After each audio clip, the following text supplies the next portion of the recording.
Hello, YouTube. Let's jump right into it. It's a breakdown of the Moon Elf today. And let's discuss what her ultimate does. Lunar Eclipse is what it's called. And you gain an evasive, inflict a blind, an entangle, and a target. Then you deal 12 damage. Target technically increases the damage by 2, so it would be 14 damage after the targeted is applied. Well, you might be asking to yourself, what the heck do all these tokens do? Well, bang, I got you, brother, I got you. Blind. The next time an afflicted player with this token concludes their offensive roll phase, they have to remove the token and roll a die. On a 1 or 2, nothing happens at all. No damage, no tokens, no nothing. They basically whiff completely. Entangle. Also a stack limit of 1, just like Blind. A player afflicted with this token gets 1 fewer roll attempts during their offensive roll phase, so they only get 2 instead of 3. This has varying degrees of usability or payoff, if you will. The Huntress and the Paladin are going to have a rough time with this one, probably. Maybe even the Monk and maybe even the Shadow Thief. They could have a difficult time when going for some of the roles that they want with Entangle on them. And it's basically the characters that have those 2-2-1-1 dice face or those 3-1-1-1 dice facing. That's where this is going to get majority of its value. If you're going against another hero that's like the Moon Elf here who has a 3-2-1, that's a very easy die face to roll usually, especially if they have an easy board as well. So it'll vary on how effective this is. All right, next, evasive. Stack limit of 3. When a player with this token receives damage, they may choose to spend it. If spent, roll a die, and if it's a 1 or 2, no damage is received. Although other associated effects will still apply. Okay, so that's 2 tokens now that kind of are like this dodge tank sort of character. Blind and evasive. All right, that's pretty cool. Although you do get negative effects, but you won't take any damage. Pretty cool. Multiple tokens may be spent in an attempt to prevent the same source of damage. So you can get a stack limit of 3. If you're doing the math in your head, 1 through 2 is 1/3 of a chance. So the more times you use this, it doesn't quite work out like this, but the more times you use a token, it's almost like 1 token used is about a 33% chance to dodge it. 2 tokens is like a 66% chance to dodge it. And then if you use 3 tokens, it's like a 99% chance to dodge it. It doesn't actually work out that way. The math's a little bit more complicated. So it's a little bit less than what I'm telling you. So it's not guaranteed if you use all 3. It's more along the lines of maybe somewhere between, I don't know, 80 to 90% if you use all 3. I don't know why I went down that path. Don't worry about it. It's pretty good though. Basically, you just want to spam it. Use it when you got it. But we're going to get into this character on her base abilities too. You're going to use it in conjunction with Blind, Evasive, and her defense ability. She's extremely defensive oriented. Lastly, targeted. Targeted, when a player afflicted with this token is attacked by an opponent, the incoming attack damage is increased by 2 damage, and it is persistent. It doesn't go away. So, all right, and we already looked at this. 1 through 3 is arrows, 4 and 5 is foot, and the last one is moon. So, going back to her ultimate here, you gain an evasive, inflict blind, entangle, and targeted, and then you deal 12 damage. So just go to the left here and then talk about the whole reason why you're going to be playing this character, which is this defense here. Missed Me. You roll 5 dice, and then on 2 feet, so on any combination of 4-4, 5-5, 4-5, you're going to prevent half of the incoming damage rounded up. And this is all incoming damage that's like combined together. It's not isolated sources of undefendable incoming damage, because isolated sources of undefendable damage is undefendable. But if someone's attacking you and then they they attack mod, you will be preventing half of that damage altogether. So it's kind of like a protect token for those of you who know what protect is, or an agility token, but it's on your base defensive roll, which is really good. And then for every 2 arrows you have, you deal 1 damage back. This is a very, very, very good ability. This is the reason why you play this character. So she is going to dodge a lot of damage and prevent a lot of damage in any particular game, just in an average game. Now, she doesn't have a whole lot of damage for herself, but that doesn't matter if she's not taking as much as her opponent will be taking. She struggles against characters who can have a lot of undefendable attacks. This is her bread and butter. So take that into consideration.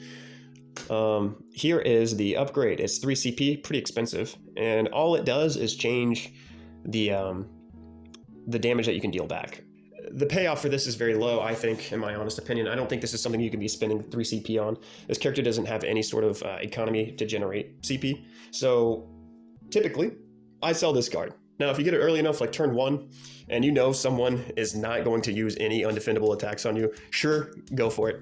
But this isn't what I'm really trying to get with this character, because this character has enough ways to prevent damage, even just on base. It's fine. The whole reason why you want this is just for the half prevent. Who cares if you deal damage back or not? Like, it's good, obviously, it's good, but it's not like a make or break for you. And 3 CP is super expensive for that one change on this. So typically I sell this. All right, let's go up to the mini ult, since we talked about the ult. You inflict a blind, you inflict entangled, and then you also do targeted, and then you deal 7 damage. It's not undefendable. That sucks on this character who has zero undefendable damage on her base board besides her ultimate. So that's kind of rough. Here's the upgrade, 2 CP, and then it adds Moon Shadow. Moon Shadow just gives you all of your status effects. So yeah, it gives you 9 damage, so the damage goes up by 2, but still, technically you could read this as 11 damage because of the targeted if you want to do that. But yeah, I don't know, man. I don't buy this either. I don't buy this either. Sell this. This is gonna be a quick review, guys. All right, Entangling Shot. So this is gonna be your main source of damage as this character when you're playing offensive role phase. So it's your small straight, you inflict entangle and then deal 7 damage. It's okay, it's a small straight. Like I said, the entangle is going to be good, varying depending on matchup. Here's the upgrade, 2 CP, increases it by 2 damage. That's fine. And in fact, this is such an easy to roll objective, and the way that you're going to be rolling with this character, you're either going to be getting this ability, or you're going to be getting Covered Shot, kind of is sort of what you're going to be doing. You're going to be splitting those 2 abilities.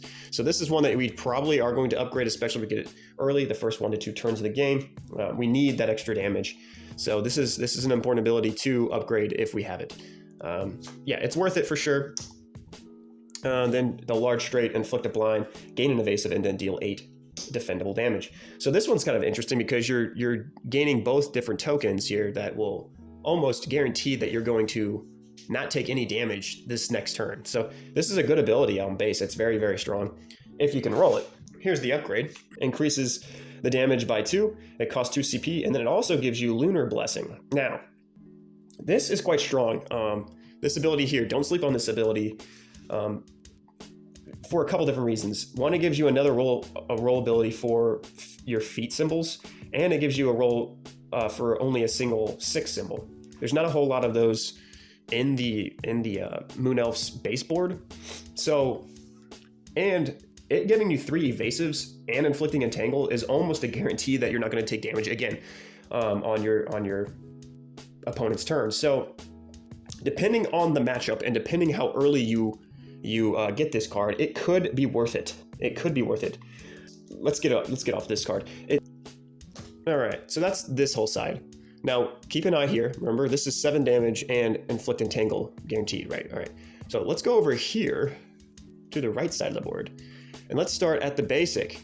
So here's the basic. It's very weak. 4, 5, 7 damage. So 7 damage at max rank. And actually, this is less likely for you to roll the 5 symbols here than a small straight. So this is strictly worse than your small straight at base. This ability sucks. Don't ever activate this ability. If you do, you probably lose with this character, okay? I'm just saying that right now. Let's go over the upgrades here, and then we'll discuss further.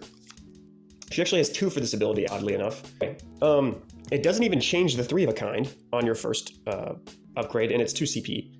It changes the 4 of a kind to 1 extra damage, so it's 4, 6, and then it increases the 5 of a kind to an 8.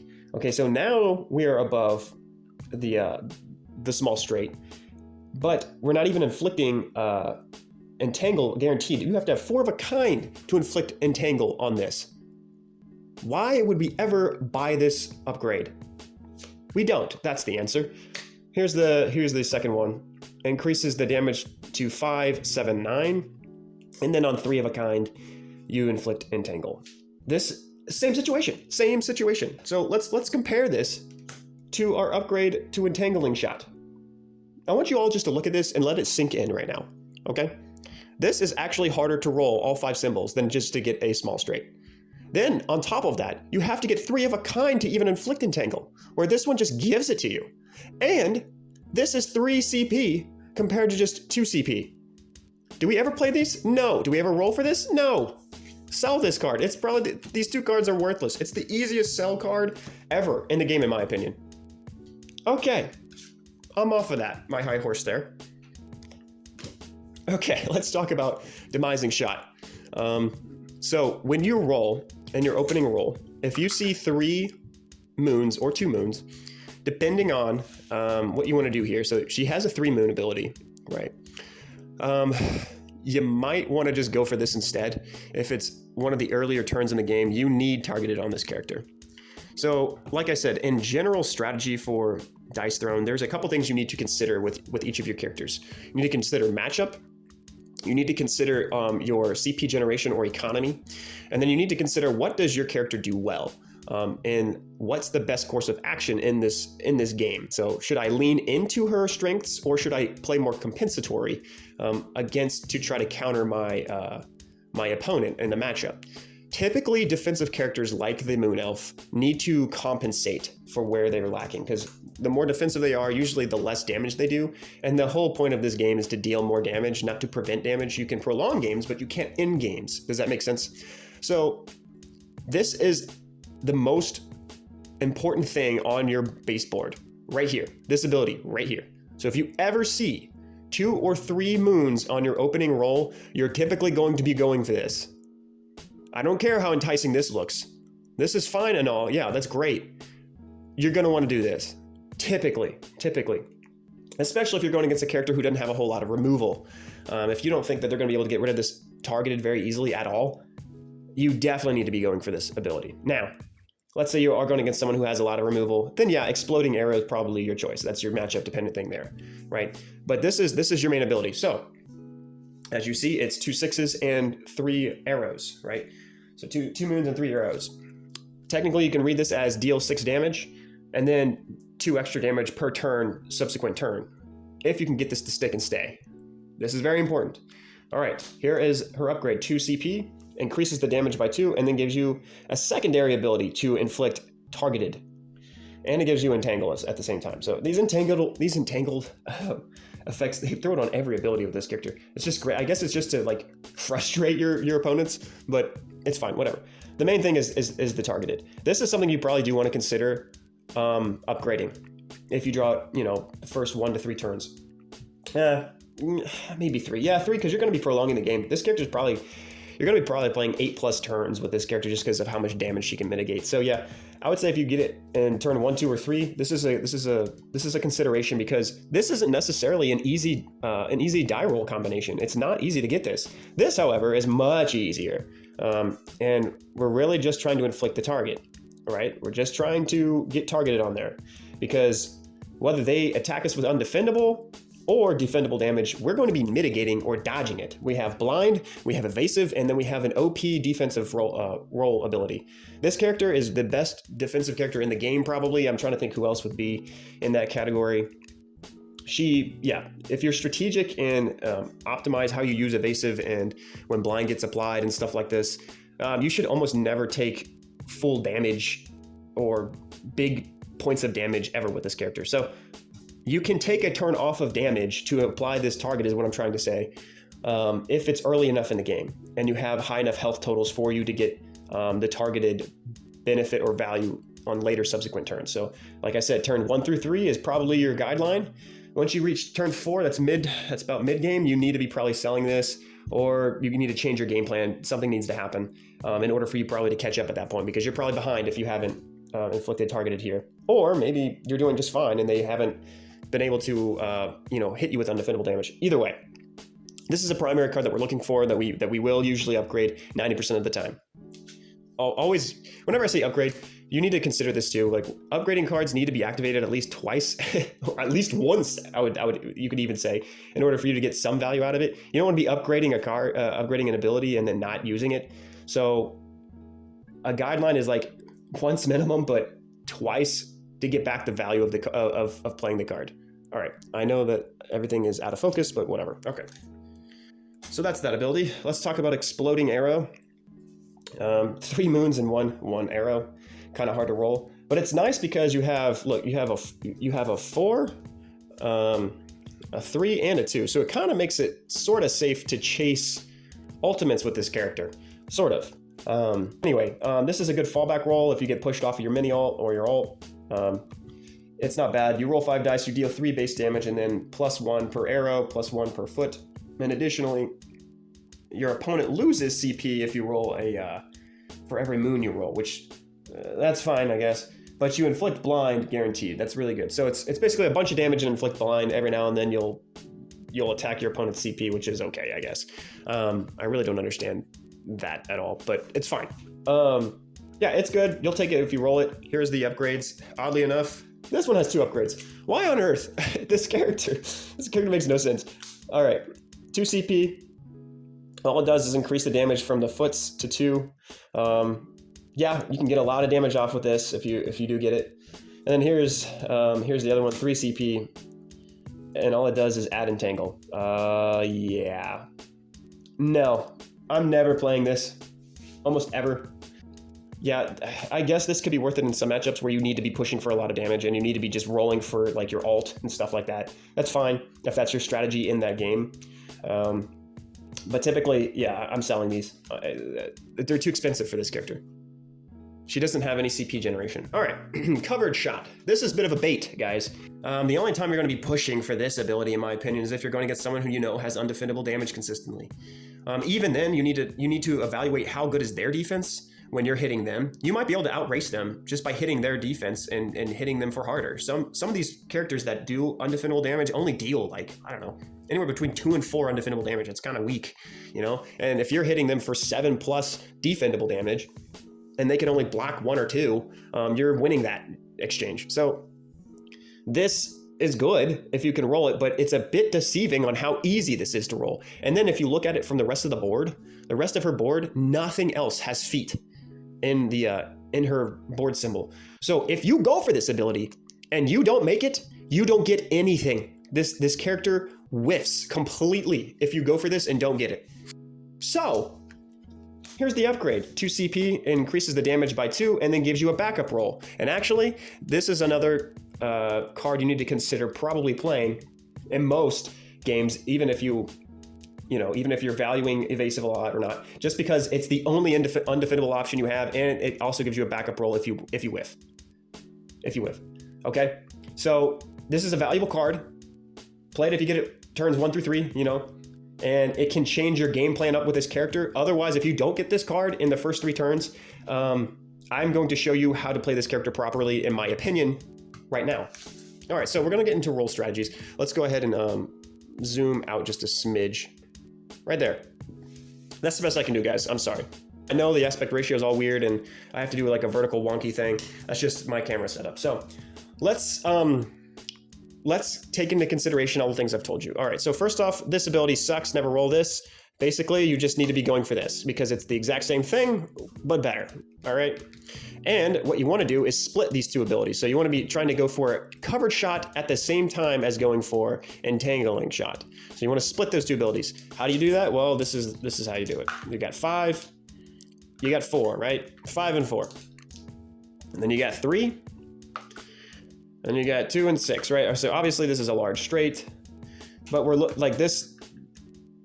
Looking at this configuration, besides a large straight, these symbols don't give you anything. So this is only a straight possibility symbol combination because you have so many 6 heavy ability combinations. So let's just go ahead into it. Let me show you what I'm talking about when you're trying to use roll strategies for this character. This character is good and actually kind of forgiving because of her defense. So she's a very good introductory character for people who've never played Dice Throne, because even if you kind of whiff or deal a longbow 4 damage, 3 arrow attack, that's kind of what you're going to be receiving damage from. All right, so we've already discussed what we could do with this. You see 2 of these? Look at that. Oh my goodness. We're going for that immediately. And we should be able to get it. If we don't, there we go. Okay. If you don't get that, that's just super unlucky. All right, there you go. Bang. That is a perfect turn 1 roll for this character. Awesome sauce. All right, let's go into the next one.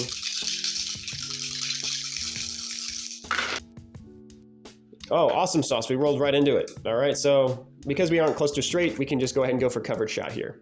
We have covered shot. Now, let's talk about what happens when you do get this kind of a thing, right? You get something like this.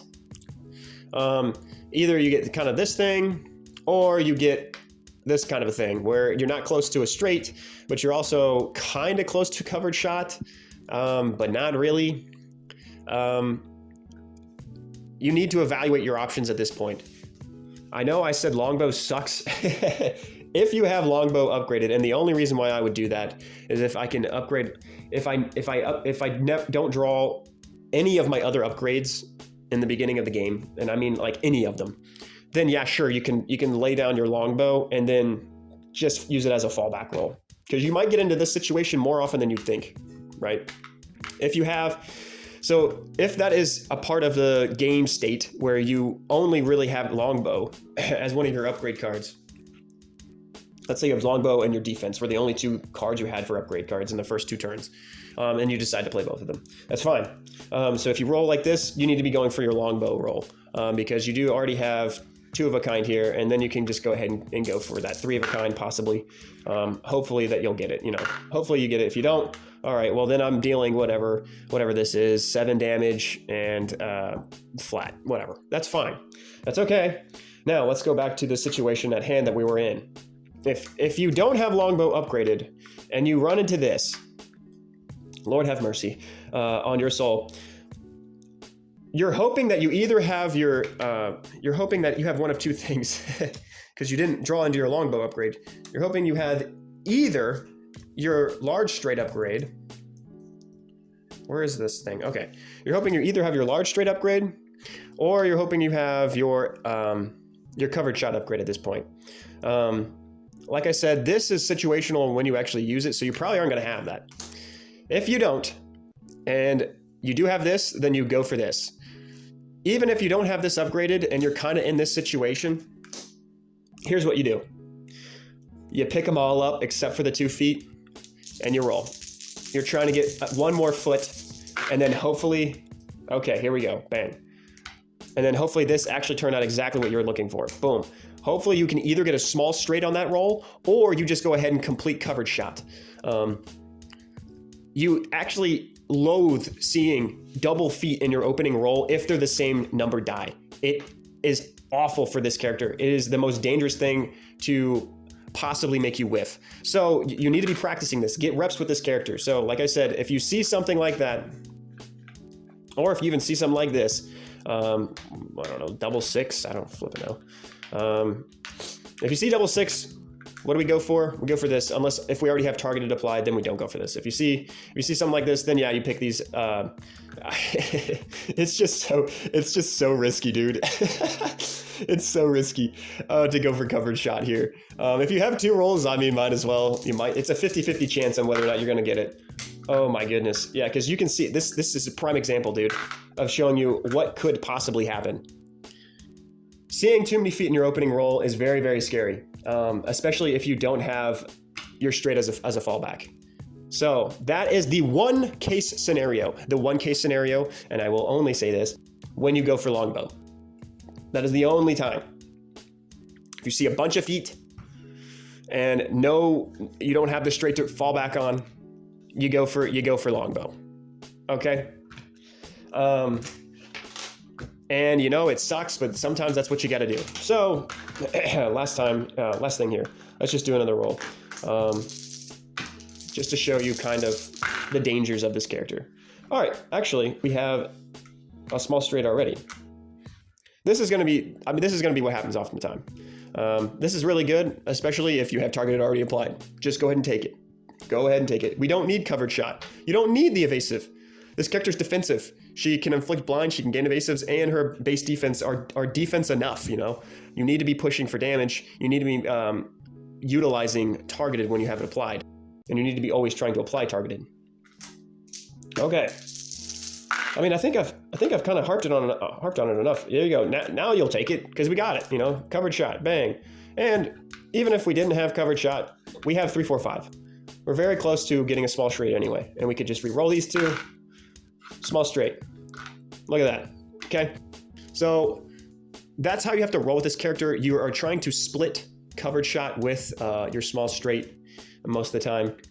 If you get stuck with a bunch of feet of the same number and you don't end up having covered shot, it's time to pivot and it's time to panic. Pivot and panic, man. What I would probably do is maybe I would, in this kind of a scenario, I pick up 3 feet, maybe just keep the 6 and the 5, or you keep the 6 and then roll the rest, because maybe you'll get a demising shot just off the rip. It's possible. It's possible. Nope, we didn't get it. So now we're here, and we're not even really close to a straight at all. This is scary. This is scary. This is when you go ahead and pick it up and then roll for longbow. And you just got to take longbow at that point. Take longbow.